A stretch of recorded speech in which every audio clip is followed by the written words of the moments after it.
नमस्कार। प्राइम न्यूजमा स्वागत छ। म संगीता कटुवाल। म दिपेश घिमिरे। सुरु गरौँ आजका हेडलाइन्सबाट। सभामुख पदका लागि एमाले र कांग्रेस बीच टक्कर। घिमिरे र नेउपाने दुवैको जित्ने दाबी। सत्ता गठबन्धनभित्र मतभेद। कांग्रेस माओवादी फकाउँदै।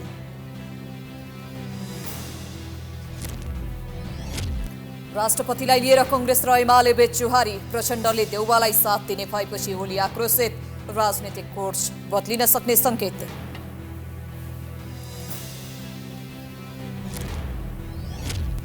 हजारौंलाई नयाँ ज्योति दिएका डाक्टर रोहितले पाएको करोडौंको पुरस्कार नेपालका लागि गौरव। राष्ट्रपति बनाउन धेरैको सद्भाव। रोहित भन्छन् राष्ट्रपति पद मेरा लागि होइन। राजधानी केपको पूर्वी उपनगरमा रहेको एउटा वालवाडी छेउमा हेलिकप्टर दुर्घटना हुँदा युक्रेनका आन्तरिक मामिला मन्त्री सहित 18 जनाको मृत्यु, 29 जना घाइते। र प्रधानमन्त्री कप महिला T20 प्रतियोगिताको सेमी फाइनल समीकरण पूरा। फाइनलका लागि सुदूर मधेस र प्रदेश 1 र एपीएफ बीच प्रतिस्पर्धा हुने। अब प्राइम न्यूज विस्तारमा। प्रतिनिधि सभाको सभामुखको लागि सत्तारूढ नेकपा एमाले र विपक्षी नेपाली कांग्रेसका उम्मेदवारी परेको छ। व्यवस्थापिका संसदको प्रमुख व्यक्ति नै सभामुख हुने हुँदा सो पद हात पार्न कांग्रेस र एमाले दौडमा छन्। संसदको अङ्कगणितको आधारमा घिमिरे सभामुख बन्ने निश्चित प्राय भए पनि माओवादीको सहयोगको आशामा रहेको कांग्रेस पनि जित्ने प्रयासमा जोडतोडले लागेको छ। एक रिपोर्ट। संसद सचिवालयले तोकेको समयमा नेकपा एमालेको तर्फबाट झापा 2बाट निर्वाचित सांसद देवराज घिमिरे र नेपाली कांग्रेसका तर्फबाट पूर्व सचेतक ईश्वरी न्यौपानेले उम्मेदवारी दिएका छन्। शक्ति सन्तुलनको भूमिका खेल्ने, सरकारका काम कारबाहीको अनुगमन गर्ने तथा संवैधानिक परिषदको सदस्य सभामुख हुने संवैधानिक व्यवस्थाका कारण सभामुख पद हात पार्न सत्ताको प्रमुख घटक एमाले र प्रतिपक्षी कांग्रेस लागि परेका छन्। दुवै जनाले सभामुखको उम्मेदवार दर्तापछि जित निकाल्ने दाबी गर्दै निर्वाचित भएमा संसदलाई सशक्त र सन्तुलित रूपमा सञ्चालन गर्ने बताएका छन्। मैले यो सभालाई साँच्चीको सभाले खेल्नुपर्ने भूमिका खेल्नको लागि सभामुखको नाताले खेल्ने भूमिकामा मैले प्रभावकारी खेल्छु भन्ने आत्मविश्वास र योजनाका साथ म अगाडि बढेको छु। म यदि सभामुखमा निर्वाचित भइसकेपछि म सबैको सभामुख हो। अनि त्यसपछि म सभामुख भएर म सञ्चालन गर्न पाउँदाखेरि तटस्थ रूपमा रहेर सांसद र संसदप्रति न्याय गरेर मैले सकेसम्म राम्रोसँग संसद चलाउँछु। एमालेका स्थायी कमिटी सदस्य रहेका घिमिरे 2056मा राष्ट्रिय सभा सदस्य थिए। 2075मा नेकपाको प्रदेश 1 को अध्यक्ष, 2078मा भएको एमालेको 10औं राष्ट्रिय सम्मेलनबाट उनी स्थायी कमिटी सदस्य भएका थिए। उनी अहिले पनि एमाले प्रदेश 1 का इन्चार्ज हुन्। कांग्रेसकी न्यौपाने यसअघि सचेतक थिइन्। अहिले उनी समानुपातिक तर्फबाट खस आर्य क्लस्टरबाट निर्वाचित भएकी हुन्। प्रचण्ड नेतृत्वको सत्ता गठबन्धनको बहुमत भएको कारण सभामुखमा नेकपा एमाले पूर्व सहमति अनुसार सभामुख पाउने निश्चित भएपछि अध्यक्ष ओलीका विश्वासपात्र घिमिरेलाई उम्मेदवार बनाएको हो। नेकपा एकीकृत समाजवादीले पनि कांग्रेस तथा माओवादी बीच आन्तरिक सहमति भए सांसद राजेन्द्र पाण्डेलाई सभामुखको उम्मेदवार बनाउने तय गरेको थियो। तर सत्ता गठबन्धन भत्काउन कठिन हुने देखेपछि समाजवादीले कांग्रेसका न्यौपानेलाई सहयोग गर्न तयार भयो। दुईवटा दलले दर्ता गर्यौं। अब त्यसपछि कति दल चाहिँ त्यो पक्षमा आउनुहुन्छ निर्वाचनसम्म त्यसको बारेमा प्रश्न हुन्छ। त्यो प्रयत्न त हुन्छ नि। धेरै हाम्रो पक्षमा भोट ल्याउनका निम्ति हामीले अरू दलहरूसँग कुराकानी गरिरहेका छौँ। रातभरिमा कुनै चमत्कारिक वातावरण सम्भव बनाउन सके मात्र प्रतिपक्षी उम्मेदवार न्यौपानेले जित निकाल्न सक्ने छिन्। तर सत्ता गठबन्धनसँग बहुमत भएका कारण घिमिरेको जित निश्चित जस्तै देखिएको छ। सभामुखको निर्वाचनको विषयमा सत्ता पक्ष र प्रतिपक्षी दलबीच नयाँ समीकरण बन्ने सम्भावना पनि देखिएको छ। कांग्रेस उम्मेदवारलाई नेकपा एकीकृत समाजवादी, जसपा, नागरिक उन्मुक्ति पार्टी तथा जनमत पार्टीले सहयोग गर्ने वचन दिएको नेताहरूको दाबी छ। प्रधानमन्त्री प्रचण्डले विश्वासको मत लिने अघिल्लो दिन कांग्रेस सभापति देउवाबीच पहिलो पटक वार्ता भएको थियो। कांग्रेसलाई राष्ट्रपति वा सभामुख बनाउन सहयोग गर्ने शर्तमा कांग्रेसले प्रचण्डलाई विश्वासको मत दिएको भन्ने चर्चा पनि चलेको थियो। प्रतिपक्षी काङ्ग्रेसले प्रचण्डलाई विश्वासको मत दिएको विषयलाई लिएर अनेकौं आशंका जन्मिएको अवस्थामा बिहिबार सभामुखको निर्वाचन हुन लागेको हो। पोलिटिकल ब्युरो प्राम एचडी काठमाडौँ। नेकपा एमालेका अध्यक्ष केपी शर्मा ओली र प्रधानमन्त्री पुष्पकमल दाहाल बीच आधारभूत विषयमा मत भिन्नता देखिन थालेको छ। विशेष गरी महत्त्वपूर्ण संवैधानिक पदहरू सभामुख, उपसभामुख, राष्ट्रपति र उपराष्ट्रपतिका लागि काङ्ग्रेससँग पनि सहमति जुटाउने विषयमा यी दुई नेताबीच मत बाँझिएको छ। उनीहरू बीचको बढ्दो दूरीले सत्ता समीकरणमै फेरबदलको आकलन पनि गरिएको छ। एक रिपोर्ट। नेपाली काङ्ग्रेससँग पहिला प्रधानमन्त्री को बन्ने भन्ने विषयमा सहमति जुट्न नसकेपछि बालकोट हानिएका प्रचण्ड ओलीको सहयोगमा प्रधानमन्त्री बन्न सफल भए। उनी प्रधानमन्त्री बन्दा सभामुख, उपसभामुख र राष्ट्रपति तथा उपराष्ट्रपति पदमा समेत सहमति जुटेको नेताहरूको दाबी छ। प्रचण्डलाई पहिलो कार्यकाल प्रधानमन्त्री दिन तयार नभएपछि मुखैमा आएको सत्ता गुमाएर प्रतिपक्षी बेन्चमा थन्किन बाध्य काङ्ग्रेसले प्रतिपक्षी बेन्चबाटै सरकारलाई विश्वासको मत दियो। काङ्ग्रेसले सरकारलाई विश्वासको मत दिएसँगै सत्ता गठबन्धनमा भने अविश्वासको सुरुवात भयो। गठबन्धनका नेताहरू र त्यसमा पनि विशेष गरी नेकपा एमाले प्रचण्डलाई शङ्काको नजरले हेर्न थाल्यो। सरकारलाई विश्वासको मत दिएका दलहरूसँगको छलफलमा प्रधानमन्त्रीले संवैधानिक पद बाँडफाँडमा काङ्ग्रेससँग पनि सहमति जुटाउनु पर्ने औपचारिक प्रस्ताव नै राखे, जसमा असन्तुष्ट बनेका एमाले अध्यक्ष केपी शर्मा ओली बैठकबाटै बाहिरिए। यसबाट सत्ता साझेदार दुई दलको बीचमा मूलभूत विषयको बुझाइमा भिन्न मत देखिएको छ। नेकपा एमाले पुस 10 गते प्रचण्डले प्रधानमन्त्रीमा दाबी पेश गर्नु अघिको सहमति पालना हुनुपर्ने धारणा राख्दै आएको छ भने माओवादी केन्द्र भने पुस 26 गते विश्वासको मत लिएपछि राजनैतिक कोर्स फेरिएको तर्क गर्छ। मुख्य रूपमा यी दुई दलबीच यही विषयमा मत बाँझिएको छ। माओवादी केन्द्रका अध्यक्ष तथा प्रधानमन्त्री प्रचण्डले काङ्ग्रेसले विश्वासको मत दिएपछि काङ्ग्रेसप्रति पनि आफ्नो दायित्व भएको धारणा राखेका थिए, जसमा एमाले आपत्ति जनाउँदै आएको छ। तर यही कारणले ओली र प्रचण्डबीच दूरी नबढेको नेताहरूको भनाइ छ। माओवादी केन्द्रका सचिव गणेश शाह पनि अहिले राष्ट्रिय सहमतिको सरकार आवश्यक रहेको बताउँछन्। तर यसले एमाले र माओवादी बीच दूरी नबढाउने उनको भनाइ छ। पुस 10 को चाहिँ एउटा अवस्था थियो, 26 गते त्यसले अवस्था चाहिँ चेन्ज भएको छ।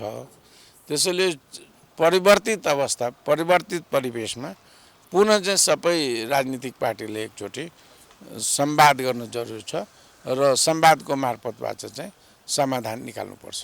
अब यसलाई मैले अहिले बिग्रिनेतिर जान्छ कि भन्ने चाहिँ नभनौँ। म अझै पनि के भन्छु भने यो वार्ता संवाद नै लोकतन्त्रमा निकासको बाटो हो। त्यसैले वार्ता संवादको लागि चाहिँ ढोका बन्द नगरौँ। नेकपा एमालेका नेता ठाकुर गैरे पनि महत्त्वपूर्ण विषयमा राष्ट्रिय सहमति खोज्नु गलत नभएको, तर त्यसको नाममा प्रतिपक्षी दलले राजनैतिक भाग खोज्नु भने उपयुक्त नहुने बताउँछन्। त्यो सहमति र समझदारीको कुरा चाहिँ झगडाको निम्ति होइन कि चाहिँ सकारात्मक दिशामा मुलुकलाई अगाडि लैजानको लागि आवश्यक कुरा हो। मलाई लाग्छ अहिले भएको छलफलले, बहसले तपाईले भन्नुभयो जस्तै एमाले र माओवादीका शीर्ष नेताहरूको बीचमा अथवा अध्यक्षहरूको बीचमा अविश्वास पैदा हुने, त्यसले चाहिँ समस्या सिर्जना हुने तहमा अहिले भएको छलफलले कुनै प्रभाव पार्छ भन्ने मलाई लाग्दैन। प्रतिपक्षमा रहेको काङ्ग्रेसले सरकारलाई विश्वासको मत दिएपछि एमाले र माओवादी केन्द्रबीच अविश्वास बढेको छ। प्रधानमन्त्री प्रचण्डले राष्ट्रिय सहमतिको पहल गर्दा त्यसले थप आशंका सिर्जना भएको छ। त्यसैले काङ्ग्रेस र माओवादी केन्द्रका हरेक कदमलाई चासोका साथ हेर्न थालिएको छ। नेपाली कांग्रेसका महामन्त्री विश्वप्रकाश शर्माले राजकीय पदको बाँडफाँडमा कांग्रेस सहभागी नभएको बताएका छन्। महामन्त्री शर्माले संसदको बनौटका कारण सभामुख तथा राष्ट्रपति पदमा उम्मेदवारी दिँदा कांग्रेसमा सैद्धान्तिक विचलन आएको भन्न नमिल्ने पनि बताए। शक्ति सन्तुलनका लागि पनि कांग्रेसले राष्ट्रपति लिनुपर्ने र कांग्रेसले प्रस्ताव गरेको व्यक्ति राष्ट्रपति बन्ने महामन्त्री नेपाली कांग्रेस पार्टी प्रमुख प्रतिपक्ष हो र प्रमुख प्रतिपक्षले दुनियाँमा कहीँ पनि राष्ट्रपति पदमा, सभामुख पदमा उम्मेदवारै दिँदैन भन्ने सोच्ने हो भने हामी गलत गरिरहेका छौँ। होइन भने प्रमुख प्रतिपक्षको कर्तव्य संसदमा उभिएर सरकारलाई खबरदारी गर्ने पनि हो र संसदको नेतृत्व गर्ने गरी सभामुख हामी बन्न सक्दछौँ अथवा देशको राष्ट्रपति हामी लिएर जान सक्दछौँ भन्ने कुराको अग्रसरता पनि नेपाली कांग्रेस राख्दछ। किनभने हामी के बिर्सिन्नौँ भने परिस्थितिवश, कारणवश हामी प्रतिपक्षमा गयौँ होला, तर जनताले मत दिँदै गर्दा नेपाली काङ्ग्रेस पार्टीलाई सबैभन्दा ठुलो दलको रूपमा मत दिनुभएको हो। पार्टीका तर्फबाट सभामुखमा ईश्वरी न्यौपानेको उम्मेदवारी दर्ता गराउन संसद भवनमा पुगेका शर्माले सञ्चारकर्मीसँग कुरा गर्दै लोकतन्त्रमा प्रमुख प्रतिपक्षीले संसदका साझा पद सभामुखमा उम्मेदवारी दिनुलाई अन्यथा लिन नहुने बताएका थिए।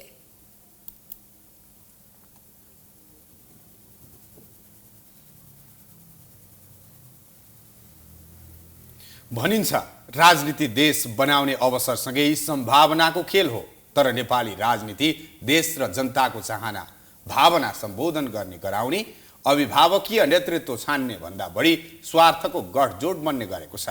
हो, विगतका सरकार जस्तै अहिलेको प्रचण्ड सरकारलाई समेत गठनको 1 महिना पुग्दा नपुग्दै स्वार्थ समूहको गठजोड भन्दै आलोचना सुरु भएको छ। एक रिपोर्ट। सधैँ अस्थिर राजनीतिका खेलाडीको बिल्ला भिरेका माओवादी केन्द्रका अध्यक्ष एवं प्रधानमन्त्री पुष्पकमल दाहाल प्रचण्डले आफ्नो स्वार्थ पूरा गर्न र 5 वर्ष सत्ता बाहिर बस्नुपर्ने परिस्थितिलाई चिरेर सत्ता स्वार्थको साझेदार बन्न एमाले अध्यक्ष केपी शर्मा ओलीले बनाएको नयाँ सत्ता गठबन्धनबाट समेत जनताका आशा भरोसाहरू एकपछि अर्को गर्दै टुट्ने क्रम सुरु भएको छ। तेस्रो पटक प्रधानमन्त्री बन्ने प्रचण्डको हुटहुटीमा निर्णायक बनेको एमाले अध्यक्ष ओलीले विगतमा गाली गरेका नेता मान्न तयार नभएका रवि लामिछाने समेत अहिले प्रचण्ड सरकारका सारथी छन्। अभाव अस्थिरता अन्योलको नेपाली राजनीतिलाई सञ्चार कर्मबाट थप खैला बैला बनाएका बाहरूको जमाना सकियो। भ्रष्टहरू विरुद्धको घन्टी बज्न सुरु भयो। नो नट अगेन जस्ता फन्डाबाट राजनीतिमा होमिएका रविले पार्टीलाई 20 सिट सहितको राष्ट्रिय दलको हैसियत बनाएसँगै विगतकै दलीय चरित्रलाई उदाङ्गो पारेका छन्। एमाले अध्यक्ष ओलीको यो हदसम्मको बेवास्ता र तिरस्कारलाई सायदै रविले सत्ता सयरका क्रममा भुलेका हुन् वा भुले जस्तो गरेका छन्। नचाहिने काम गर्यो अनि खेरि एउटा जमातले साथ दियो भनेर अहिले त अब नेता भएर चाहिँ कुन पत्रकार नेता हुँ भनेर कुद्याएको छ, को नेता हुँ भनेर कुद्याएको छ, को अर्को नेता हुँ भनेर कुद्याएको छ। अनि हरेक नागरिक स्वतन्त्र छँदैछ त। स्वतन्त्र भनेर एउटा हुइया चलाएको छ। एका ठाउँमा अपवादको रूपमा आउनु एउटा कुरा होला, तर स्वतन्त्रले मेचीका जनताको भावना, जनताको आवश्यकता, महाकालीका जनताको आवश्यकता, एउटा विचार, राष्ट्रिय भावधारा, राष्ट्रिय विकासको अभियान त्यो सञ्चालन हुन्छ कहीँ। ओलीको यो अभिव्यक्तिले राष्ट्रिय स्वतन्त्र पार्टीका अध्यक्ष रविलाई बिजायो या बिजाएन उनैले जानुन्। तर उनी ओलीले विगतको 5 दलीय काङ्ग्रेस सभापति शेरबहादुर देउवा सरकारलाई टालाटुली बटुली कठपुतलीको संज्ञा दिएका छन्। तर अहिले काङ्ग्रेस नेतृत्वको सत्ता गठबन्धन टुटफुट गराएर आफू सत्ता स्वार्थको नायक बन्दा आफ्नै अभिव्यक्ति बिर्सिएका छन्। सरकार भनेको, राज्य चलाउने कुरा भनेको टालाटुली जोडेर पुतली बनाउने कुरा होइन।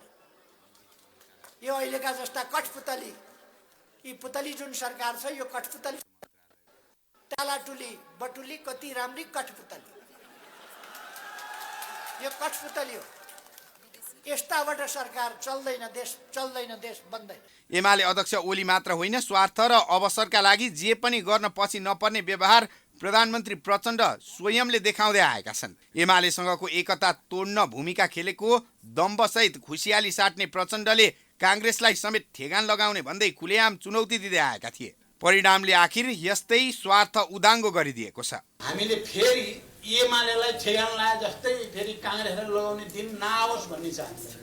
माओवादी आफै त केही गर्दैन, कहिले एमालेलाई ठुलो बनाउँछ, कहिले काङ्ग्रेसलाई ठुलो बनाउँछ, कहिले एमालेको दम्ब बढाइदिन्छ, अहङ्कार बढेर चरम चुलीमा पुगेर कसैलाई मान्छे नगर्ने बनाइदिन्छ, कहिले काङ्ग्रेस भन्ने आरोप पनि छ हामी माओवादीमा। अब यो हाम्रो बाध्यता पनि छ, हाम्रो आवश्यकता पनि छ। अब हाम्रा कतिपय कमीहरू पनि होला। यी भए अहिलेका सत्ता सहयात्री केपी प्रचण्डका प्रतिनिधि चरित्र।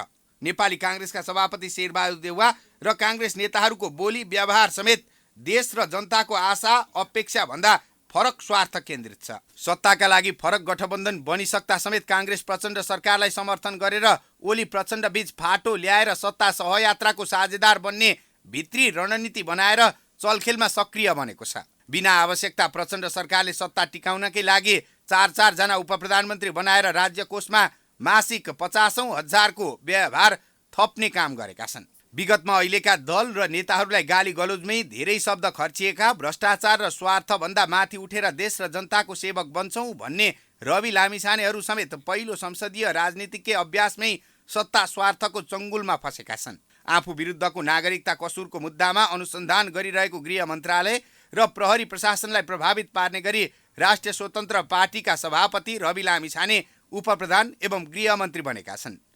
म्यान पावर, रेमिटेन्स, होटल, पर्यटन लगायतका दर्जनौं व्यवसायमा हात हालेका व्यवसायी डिपी अरियाल श्रम तथा रोजगार मन्त्रीमा नियुक्त गरेर स्वार्थको राजनीति रवि आफैले उदाङ्गो पारेको मात्रै छैनन्, आफू र पार्टीलाई विगतमा सहयोग गरेको गुण तिरेका छन्। यता 4वटा मन्त्रालयमा सबै खस आर्य आफ्ना नजिककालाई पठाएर स्वार्थ समूहलाई राजनीतिमा हावी गराउने खेलाडीका रूपमा रविले आफूलाई उभ्याएका छन्। राजनीतिक सत्ता स्वार्थको खेल हो भन्ने साबित गर्दै एमालेका मन्त्री रहेको स्वास्थ्य तथा जनसङ्ख्या मन्त्रालयमा डाक्टर तोसीमा कार्कीलाई राज्य मन्त्री बनाउने काम राष्ट्रिय स्वतन्त्र पार्टीले गरेको छ। राजा र हिन्दू राष्ट्रको वकालत गर्ने राप्रपा अध्यक्ष राजेन्द्र लिङ्गदेन र प्रचण्ड सरकारको सारथी बन्न हतारिएका छन्। भ्रष्टाचार गर्नु आमाको रगत पिए सरह हो भन्ने भाषण गर्दै उनी लिङ्गदेनले कालिका कन्स्ट्रक्सनका मालिक रहेका पार्टी उपाध्यक्ष विक्रम पाण्डेलाई स्वार्थ बाजिने गरी सहरी विकास मन्त्री बनाएका छन्। अझ विकास आयोजनामा भ्रष्टाचार गरेको अभियोगमा करोडौं धरौटी तिरेर उम्किएका पाण्डेलाई मन्त्री बनाएर राष्ट्रिय प्रजातन्त्र पार्टीले भ्रष्टाचार नियन्त्रण सार्वजनिक खपत मात्रै थियो भन्ने उदाङ्गो पारेको छ। एमाले र माओवादीको सत्ता स्वार्थमा टाढिएको काङ्ग्रेस जस्तै जनताले आशा र भरोसा गरेका रवि अनि लिङ्गदेनहरू थप बदनाम नबनुन्, मतदाताले खबरदारी गर्न सुरु गरिसकेका छन्। नेपाली राजनीतिज्ञहरूमा कति बेला कसको बोली र शैलीमा परिवर्तन आउँछ, आंकलन असहज बन्न थालेको छ। वर्षौं शासन चलाइरहेका शासकहरूले देश र जनतालाई उपयोग मात्रै गरे। अराजकता, भ्रष्टाचार बढ्यो, राजनीतिमा नैतिकता हरायो, व्यथिति बढ्यो भन्दै विकल्प बढ्ने नाममा उदाएका दलका नेताको बोली अनि व्यवहारमै विचलन देखिन थालेको छ। एक रिपोर्ट।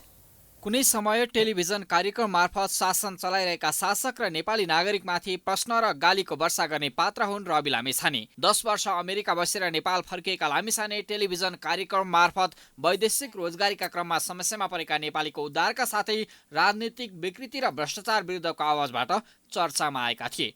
करिब 7 वर्ष हाराहारीको टेलिभिजन पत्रकारिताबाट लोकप्रियता कमाएका लामिछाने गत मङ्सिरको निर्वाचन नजिकै गर्दा एकाएक पार्टी नै दर्ता गरेर राजनीतिमा होमिए। छोटो समयमै चर्चा कमाएका रविले प्रतिनिधि सभामा 20 सिट जितेर अपेक्षित सफलता पनि पाए। पार्टी घोषणा गर्दै गर्दा भ्रष्टहरू विरुद्धको घण्टी बजाउन सुरु भयो भन्दै सुशासनको अठुट लिएका लामिछाने आफ्नै पार्टी राष्ट्रिय दल बने लगतै सत्ताको बार्गेनिङमा लागे। बाको उपनामले चिनिने केपी शर्मा ओली अनि जनअपेक्षा पूरा गर्न नसकेका प्रचण्डलाई विश्राम दिनुपर्छ भनेर चर्का भाषण गर्ने रवि उपप्रधानमन्त्री सहित रोजेकै मन्त्रालय गृहमा बार्गेनिङ मिलेसँगै प्रचण्ड सरकारकै सारथी बन्न राजी भए। अब भ्रष्टहरूको दिमागमा घण्टी बजाउँछौँ।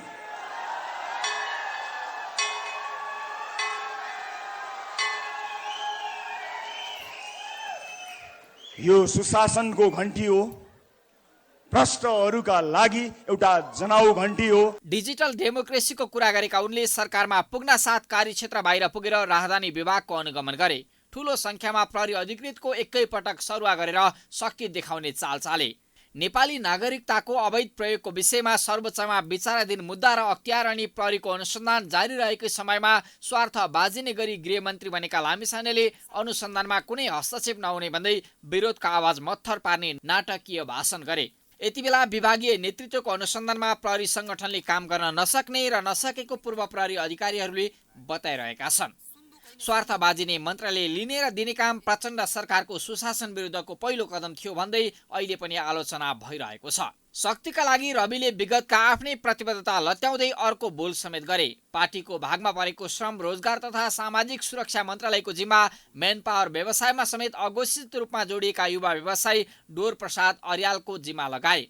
60 ओभरसिज इम्प्लोइमेन्ट सर्भिसेसका अन्तर्राष्ट्रिय बजार निर्देशकका रूपमा रहेका अर्याल आफैले आफू आत्मनिर्भर रहेको विभिन्न व्यवसायमा जोडिएको भन्दै दिएको प्रष्टीकरणले समेत विवादलाई थप बढाएको छ। एजेन्सीहरूलाई नियमन गर्दै श्रमिकको हक हितका लागि काम गर्नुपर्ने मन्त्रालयको नेतृत्व मेन पावर एजेन्टलाई दिने निर्णय पार्टी सभापति लामिछानेले गरेको भन्दै चौतर्फी आलोचना भइरहेको छ।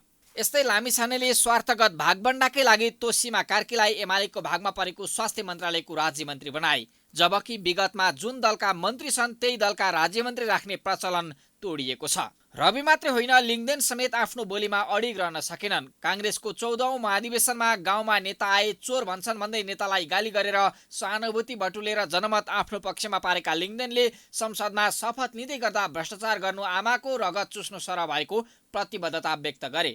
राजतन्त्र फर्काउनु पर्ने एजेन्डा बोकेका लिङ्गदेन सङ्घीय लोकतान्त्रिक गणतन्त्र पक्षधर प्रधानमन्त्री प्रचण्ड नेतृत्वको सरकारको उपप्रधान तथा ऊर्जा मन्त्री बनेका छन्। हाम्रो गाउँघरतिर पार्टीको कार्यकर्ताहरूले नेता बोलाउँदा कुनै एउटा ठाउँमा, एउटा चौतारोमा, एउटा सामुदायिक भवनमा नेता बोलाएर राख्छन् र छरछिमेकीहरूलाई आमन्त्रण गर्न जान्छन्। आउनु न एकछिन फल्ना चौतारोमा अथवा फल्ना सामुदायिक भवनमा हाम्रो नेता आउँदै हुनुहुन्छ भन्छ। नेता आउँदै हुनुहुन्छ भन्दाखेरि मान्छेले आजकल मेरो नाम भनौँ कि अरू नेताको नाम भनौँ नभनौँ, कुन नेता आएछ भनेर नेताको नाम सम्झिँदैनन्। कुन चाहिँ चोर आएछ आज त्यहाँ भनेर भन्छ मान्छे। यति मात्रै होइन, देशभरका अर्बौंका ठेक्का अलपत्र पारेका सिक्टा सिँचाइ आयोजनामा कमसल काम गरेर भ्रष्टाचार मुद्दामा 4 करोड धरोटी तिरेर छुटेका पार्टी उपाध्यक्ष कालिका कन्स्ट्रक्सनका मालिक विक्रम पाण्डेलाई स्वार्थ बाजिने गरी शहरी विकास मन्त्री बनाएर आफ्नै प्रतिबद्धताबाट विचलित भएका छन्। पाण्डे मन्त्री बनेको मन्त्रालयका कतिपय ठेक्का अहिले पनि उनकै कम्पनीसँग छन्। नेपाली जनताले आशा गरेकै नेताहरूको यस प्रकारको गतिविधिले जुन जोगी आए पनि कानै चिरेको भन्ने नेपाली युक्तिलाई चरितार्थ गरिदिएको छ। तिनीहरू दिएका वचनहरू, बाचाहरू, अब भ्रष्टाचार गर्नु के अरे आमाको रगत खानु भनेर त्यहाँ सिग्नेचर गरेका मान्छे पनि त्यहाँ छन्। त्यतिसम्म बाचाबन्धन उनले गरेका छन्, मौखिक बाचाबन्धन गरे राप्रपाका नेताले, राजनैतिक लिङ्गदेनले। त्यो रगत खान्छु भन्ने मान्छेले, आमाको रगत खान्छु भन्ने मान्छेले फेरि अब त्यो भ्रष्टाचारको मुद्दामा परेको मान्छे ठेकेदारलाई फेरि ल्याएर गर्ने भयो भन्ने कुरा आइरहेछन्। वास्तवमा यो वास्तवमा अलिकति एउटा निराशाको कुरो, सुरुमै दाँतामा ढुङ्गो लाग्ने कुरा चाहिँ पक्का हो। लामिछाने र लिङ्गदेनले प्रारम्भिक चरणमा गरेका गल्तीबाट पाठ सिकेर आफूलाई फरक नेताका रूपमा स्थापित गराउँछन् वा सबै उस्तै हुन् भन्ने निराशा बढाउँछन्, परीक्षा सुरु भएको छ।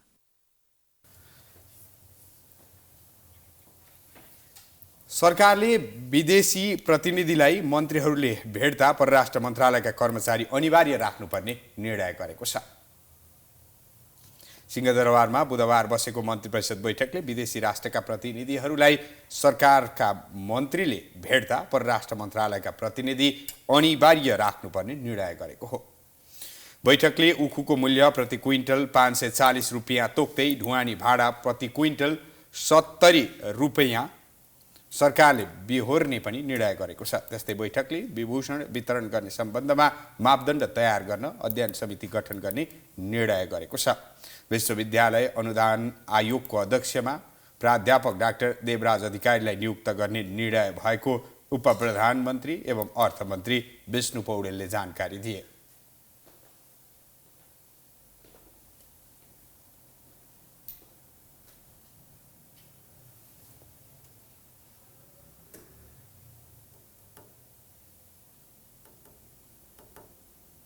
मन्त्री परिषदको आजको बैठकले विश्वविद्यालय अनुदान आयोगको अध्यक्षमा प्राध्यापक डाक्टर देवराज अधिकारीलाई नियुक्त गर्ने निर्णय गरेको छ। त्यस्तै गरी यो खास गरिकन क्रसर उद्योगसँग सम्बन्धित समस्याका बारेमा आजको मन्त्री परिषदको बैठकमा छलफल भएको छ र थप अध्ययन गरिकन हामी उपयुक्त निर्णयमा छिट्टै पुग्नेछौँ। बैठकमा क्रसर उद्योगसँग सम्बन्धित समस्याका बारेमा छलफल भएको थियो। त्यस्तै सरकारको न्यूनतम साझा कार्यक्रम कार्यान्वयनका लागि हरेक मन्त्रालयसँग सम्बन्धित कार्ययोजना बनाउन 7 दिनको समय प्रदान गरिएको छ।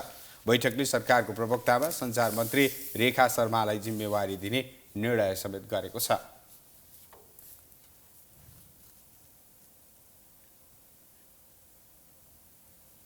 नेत्र चिकित्सक सन्दोक रोहितले विश्वमा प्रतिष्ठित ईसा अवार्ड प्राप्त गरेपछि उनको सफलताको चर्चा चुलिएको छ। अवार्डका रूपमा डाक्टर रोहितले $10 लाख अर्थात् नेपाली 13 करोड 8 लाख मूल्य बराबरको गोल्ड मेडल र प्रमाणपत्र पाउनेछन्। नेपालका लागि रकमका हिसाबले यो रकम अहिलेसम्मकै धेरै रकम हो। एक रिपोर्ट। शरीरका कुनै पनि अङ्गमा समस्या आए, जटिल स्वास्थ्य समस्या भए नेपाली नागरिक आफ्ना अस्पताल जाँदैनन्। आर्थिक रूपमा सम्पन्नहरू अन्य देशका महँगा अस्पताल पुग्छन्, तर नेपालमा एउटा यस्तो चिकित्सा सेवा पनि छ जुन सेवा लिन भारतका सबैजसो राज्यका सहित बङ्गलादेश, भुटान, चीनको तिब्बत, म्यानमार लगायतका मुलुकबाट वर्षौनी हजारौं मानिस आउने गर्छन्। हो, आँखाको उपचार सेवा नेपाली चिकित्सा क्षेत्रमा माइलस्टोनकै रूपमा स्थापित भएको छ र जुन विश्वले नै नेपाली नेत्र चिकित्सकमाथि नजर लगाइरहेका छन्। मानव हितमा गरेको योगदानको कदर गर्दै बहराइनका पूर्व राजा शेख इसा बिन सलमान अल खालिफाको नेपाली रुपैयाँ झण्डै 13 करोड 8 लाख रुपैयाँ नेपाली पैसाको अवार्ड प्राप्त गरेका छन् डाक्टर सन्दुक रुइतले। पाएको अवार्डमा खुसी व्यक्त गर्दै डाक्टर रुइतले राज्यले यसलाई कसरी लिन्छ त्यो हेर्न बाँकी रहेको बताएका छन्।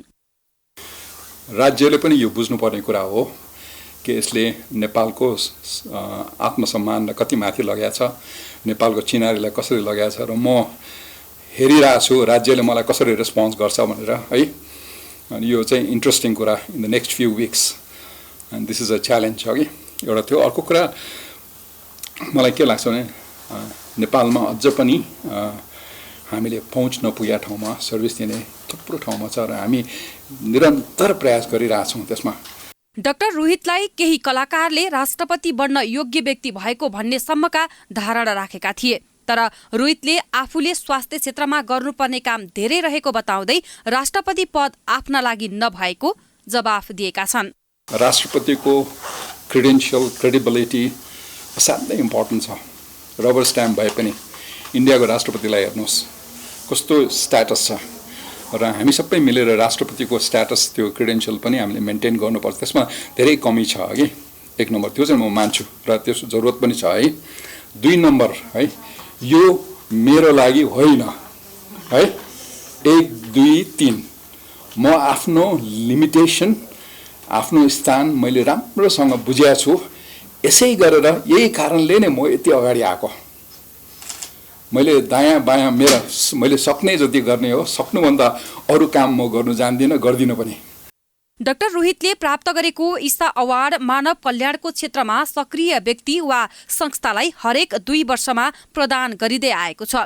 रकमका हिसाबले अहिलेसम्म प्राप्त गरेको पुरस्कार मध्ये सबैभन्दा ठूलो रकम हो। संसारभरबाट 154 संस्था तथा व्यक्तिबाट 6 जनाको नाम सिफारिस भएको थियो, जसबाट डाक्टर रोहितलाई अवार्डका लागि छनौट गरिएको हो। नेत्र चिकित्सक डाक्टर रोहितले सन् 2006 मा रेमन म्याग्सेसे पुरस्कार प्राप्त गरेका थिए। काठमाडौँको तिलगङ्गा आँखा प्रतिष्ठानका कार्यकारी निर्देशक डाक्टर रोहित लाखौं सर्वसाधारणका आँखाका नानी बनिसकेका छन्। आफ्नै हातले 1 लाख भन्दा बढीको मोतीबिन्दु शल्यक्रिया गरेका रोहितलाई दृश्यका देवता भनेर पनि चिनिने गरेको छ। बाँकेको जानकी गाउँपालिका 4 स्थित गेजरादेखि लैनपुर हुँदै कृषि तालिम केन्द्रसम्म निर्माण भएको बाटो निर्माणमा ठेकेदार कम्पनीले चरम लापरवाही गरेको देखिएको छ। सडक निर्माण भएको केही महिनामा नै पिच उक्किन थालेपछि गुणस्तरहीन सामग्री प्रयोग भएको भन्दै स्थानीयले छानबिन गर्न माग गरेका छन्। एक रिपोर्ट। बाँकेको जानकी गाउँपालिकाको जिग्रादेखि कृषि तालिम केन्द्रसम्मको बाटो निर्माणको क्रममा निर्माण कम्पनीले चरम लापरवाही गरेको पाइएको छ। सडकको पिच र नाली निर्माण कार्यमा निर्माण कम्पनीले गुणस्तरहीन सामग्री प्रयोग गरेको पाइएको छ। सडक निर्माण सम्पन्न भएको केही महिनाभित्र सडकको छेउबाट अधिकांश भागमा सडक उक्किँदै गएको भन्दै स्थानीयले छानबिन गर्न माग गरेका छन्। यो राम्रो छैन, बाटो अलि फुट्दै गइरहेछ हल्का फुल्का। किन यस्तो भएको होला? बाटो ठेकदारहरू मिलेर गरेर त होला, इन्जिनियरहरू ठेकदारहरूले पैसाको उसमा लागेर गराइदिए यस्तो बाटो। बनाओ चाहिए, ऐसा बनाए कौन फायदा है? आज बनाई हो 2 रोज चली फूट गई, बेरे बेर को बनाई, कोई बनाओ तो न मिली। अब एक चक्कर बनन नहीं है, 2 बार को बनवाई। तो यही से हो सर। और कहा भी का देखो आप लोग चिकन में आओ, देखो का बात है का नहीं। 2079 असाढ 3 गते निर्माण सम्पन्न गर्ने गरी मेट हवा साइमन प्रालीले निर्माणको जिम्मा लिएको थियो। पालिकाको विनियोजित रकम 60 लाख मध्ये 27,36,000मा निर्माण गर्ने गरी निर्माण कम्पनीले सम्झौता गरेको थियो। ठेकेदार र फिल्डमा खटिएका इन्जिनियरको कमी कमजोरी र लापरवाहीका कारण बाटो नराम्रो बनेको स्थानीयहरूको आरोप छ। त्यो रोड भस्किरहेछ, हाम्रो उपाध्यक्षले हातले यसो भस्काउनु भयो, हामीलाई त थाहा थिएन, अब हामीले त हेरेको थिएनौँ। यो चाहिँ कमजोरी भन्नुपर्दा चाहिँ ठेकेदार र यहाँको जो इन्जिनियर हुनुहुन्थ्यो यो बाटो बनाउनको लागि खटिएको इन्जिनियर उहाँकै कमी कमजोरी हुनुपर्छ।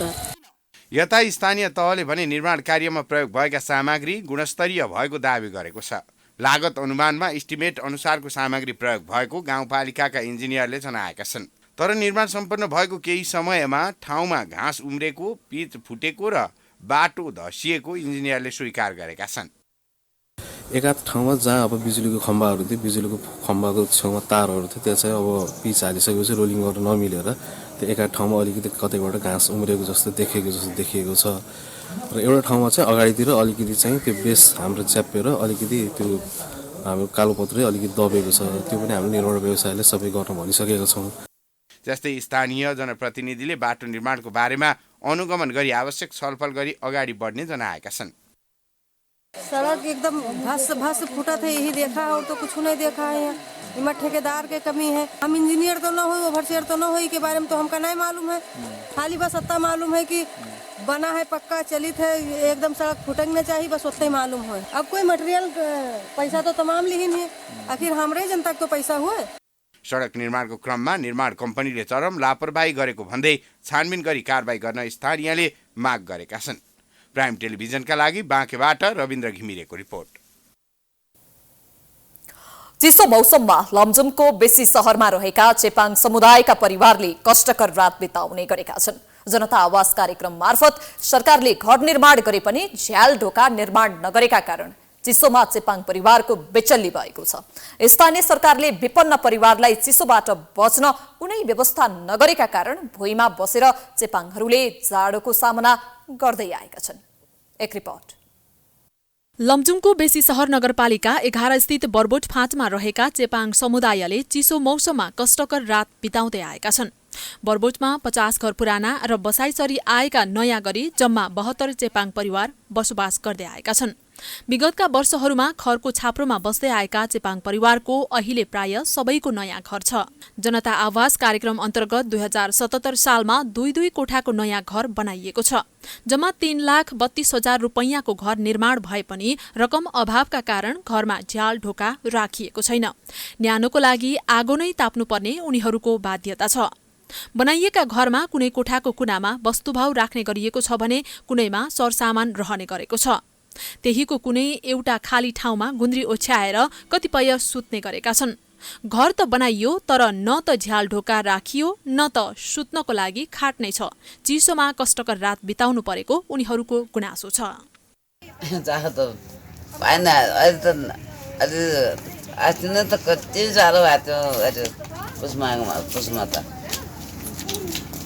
अहिले भएको छैन।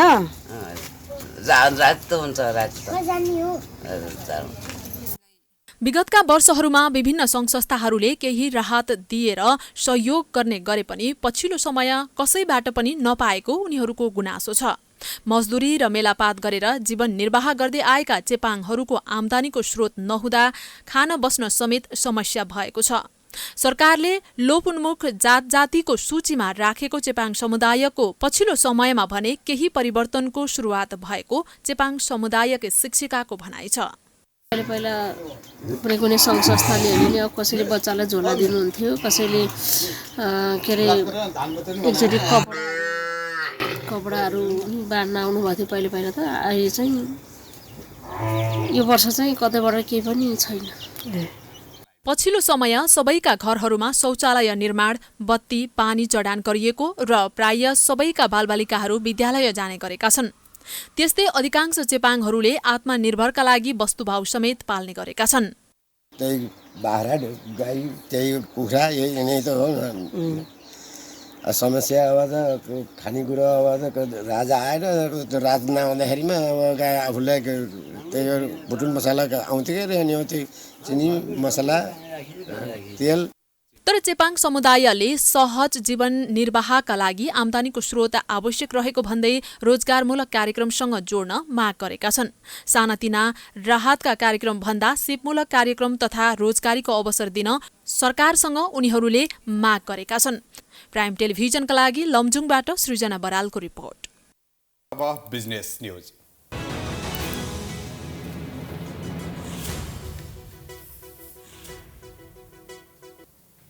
उपप्रधान एवं अर्थमन्त्री विष्णु पौडेलले मुलुकको अर्थतन्त्रमा देखिएका समस्या समाधानका लागि प्रयास भइरहेको बताएका छन्। नेपाल चेम्बर अफ कमर्सले बुधबार काठमाडौँमा आयोजना गरेको अर्थतन्त्र अबको बाटो विषयक कार्यक्रममा अर्थमन्त्री पौडेलले निजी क्षेत्र लगायत सरकारवालाहरूसँगको समन्वयमा अर्थतन्त्रमा देखिएका समस्या समाधानको प्रयास भइरहेको बताएका हुन्। अर्थमन्त्री पौडेलले आर्थिक रूपमा चिन्ताजनक अवस्थामा रहेको र सक्षम पाइलट खोज्ने अवस्थामा रहेको बताए। भूकम्प र कोरोनाले झुकाउन नसकेको अर्थतन्त्र समस्यामा फस्नु गम्भीर विषय भएको उनको भनाइ छ। भूकम्पले ढाल्न नसकेको नेपाली अर्थतन्त्र, नाकाबन्दीले झुकाउन नसकेको नेपाली अर्थतन्त्र, कोभिडलाई पनि व्यवस्थापन गर्दै अगाडि बढिरहेको अर्थतन्त्र परिस्थिति सामान्य र सहज हुँदै गएपछि किन यो समस्यामा फसिरहेको छ? किन हामी समस्यामा र गम्भीर समस्यामा छौँ भनेर भनिरहेका छौँ नेपाली अर्थतन्त्रका सन्दर्भमा? सायद यो एउटा अत्यन्तै गम्भीर महत्त्वको प्रश्न हो जस्तो मलाई लाग्छ।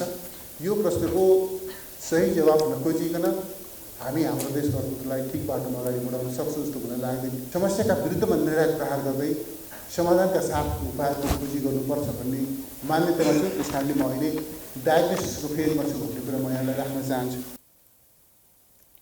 पुस 11 गते अर्थ मन्त्रालयमा प्रवेश गरेपछि आफूले सूक्ष्म ढङ्गले अध्ययन गरिरहेको उनले बताए। उनले अर्थतन्त्र सुधारका नीतिगत योजना बनाएर केही समयमै आक्रामक रूपमा प्रस्तुत हुने दावी समेत गरे।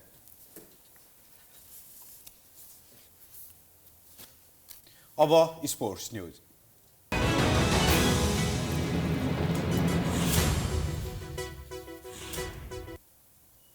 मध्य प्रदेशले प्रधानमन्त्री कप महिला T20 राष्ट्रिय प्रतियोगितामा लुम्बिनी प्रदेशलाई 16 रनले हराउँदै सेमिफाइनलमा स्थान बनाएको छ। यो सँगै सेमिफाइनल समीकरण पूरा भएको छ। जितका लागि 108 रनको विजय लक्ष्य पछ्याएको लुम्बिनीले निर्धारित 20 ओभरमा 5 विकेट गुमाउँदै 91 रन बनायो। लुम्बिनीका लागि मधु डीसीले 17 बलमा 3 चौकासहित सर्वाधिक 21 रनमा अविजित रहिन्। मधेसकी भूमि सिंहले 4 ओभरमा 11 रन खर्चेर 2 विकेट लिन्। कविता गौतमले 1 विकेट लिन्। यसअघि इटरीको जनता पार्कमा टस हारेर पहिला ब्याटिङ थालेको मधेसले 20 ओभरमा 5 विकेट गुमाउँदै 107 रन बनायो। मधेसका लागि साना प्रवीणले 64 बलमा 5 चौकासहित सर्वाधिक 46 रन बनाइन्। लुम्बिनीका लागि मनिषा राणा, सरस्वती पुन र विभसना बिसीले 1-1 विकेट लिए। समूह एबाट सुदूर 3 खेलमा 6 अङ्कका साथ शीर्ष स्थानमा रह्यो।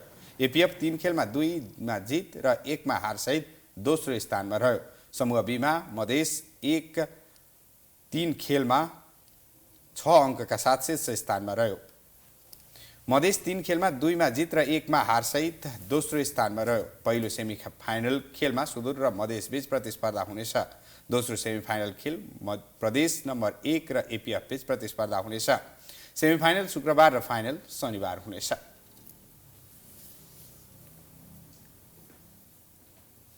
नेपाल क्रिकेट संघ क्यानको प्रशिक्षक छनौट समितिले राष्ट्रिय क्रिकेट टिमको प्रशिक्षकका लागि आवेदन दिएका मध्ये उत्कृष्ट 5 जना दावेदारको नाम छनौट गरेको छ। नेपाल टिमको प्रशिक्षक बन्न आवेदन दिएका मध्ये विगतदेखि नै नेपाली क्रिकेटसँग जोडिएका भारतका मोन्टी देसाई, नेपाल टिमका पूर्व प्रशिक्षक डेभ वाटमोर, पूर्व बोलिङ सल्लाहकार श्रीलङ्काले धम्मेका प्रसाद, बङ्गलादेश क्रिकेट टिमका निवर्तमान प्रमुख प्रशिक्षक दक्षिण अफ्रिकी रसेल क्रेग डोमिङ्गो र न्युजिल्यान्ड T20 टिमका पूर्व प्रमुख प्रशिक्षक ग्लेन फोकर्नलाई छनौट गरिएको छ। गत साता क्यानले सार्वजनिक सूचना जारी गरी प्रशिक्षक आवेदन खुला गरेको थियो। एक साताको समयमा 24 जनाको आवेदन परेकोमा उत्कृष्ट 5 जनाको सर्टलिस्ट तयार गरी अन्तर्वार्ता लिएको हो। अन्तर्वार्तापछि 1 जनाको नाम समितिले क्यान समक्ष सिफारिस गर्नेछ।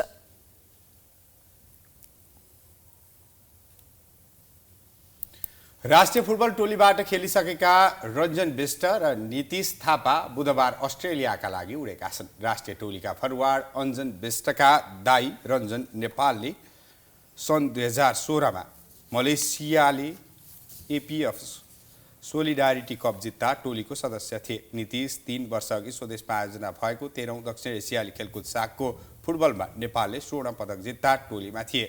नीतिश 3 वर्षअघि स्वदेशमा आयोजना भएको 13औं दक्षिण एसियाली खेलकुद सागको फुटबलमा नेपालले स्वर्ण पदक जित्दा टोलीमा थिए।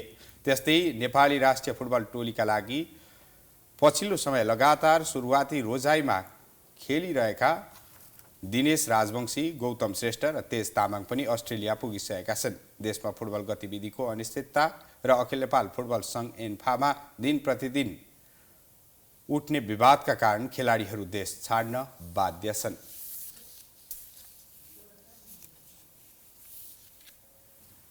हामी प्राइम न्यूजको अन्त्यमा आइपुगेका छौं। जाँदा जाँदै हेडलाइन्स पुनः एकपटक। सभामुख पदका लागि एमाले र कंग्रेस बीच टक्कर। घिमिरे र नेउपाने दुवैको जित्ने दाबी। सत्ता गठबन्धनभित्र मतभेद। कंग्रेस माओवादी फकाउँदै।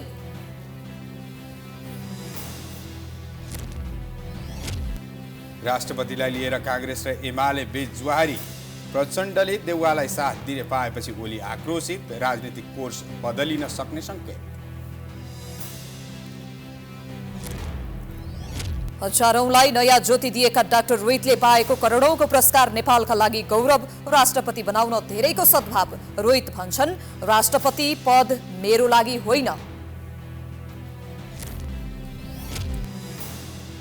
राजधानी कीवको पूर्वी उपनगरमा हेलिकप्टर दुर्घटना हुँदा युक्रेनका आन्तरिक मामिला मन्त्री सहित 18 जनाको मृत्यु, 29 जना घाइते। र प्रधानमन्त्री कप महिला टी20 प्रतियोगिताको सेमिफाइनल समीकरण पूरा। फाइनलका लागि सुदूर र मधेस तथा प्रदेश 1 र एपीएफ बीच प्रतिस्पर्धा हुने।